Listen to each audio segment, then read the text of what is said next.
यह है लाडलापुर, एक ऐसा गांव जहां सोने के बेशुमार झखैर मौजूद थे, लेकिन कभी किसी गैंग की हिम्मत नहीं हुई कि इस गांव पर हमला करे, क्योंकि लाडलापुर पर सिर्फ शाका का राज चलता था।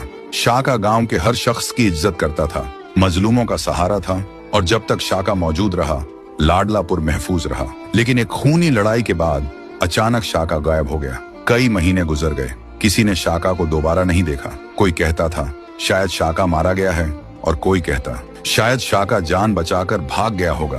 हकीकत किसी को नहीं पता थी। शाका के न होने का फायदा उठाते हुए चिड़ीलाल अपनी गैंग के साथ लाडलापुर पर हमला कर देता है। गांव जलने लगता है, घर तबाह कर दिए जाते हैं, गांव वालों को बेदर्दी से मारा जाता है। चिड़ीलाल का जुल्म इतना बढ़ जाता है कि लोग अपना गांव छोड़कर भागने लगते हैं, लेकिन जो भी भागते हुए पकड़ा जाता उसे जिंदा नहीं छोड़ा जाता। लाडलापुर पर कब्जा करने के बाद चिड़ीलाल सोने की स्मगलिंग शुरू कर देता है, और फिर उसकी नजर पड़ती है गांव की सबसे खूबसूरत लड़की शबनम पर, जिससे शाका बेपनाह प्यार करता था। चिड़ीलाल शबनम को धमकी देता है, अगर तू मुझसे शादी नहीं करेगी तो मैं तुझे जान से मार दूंगा।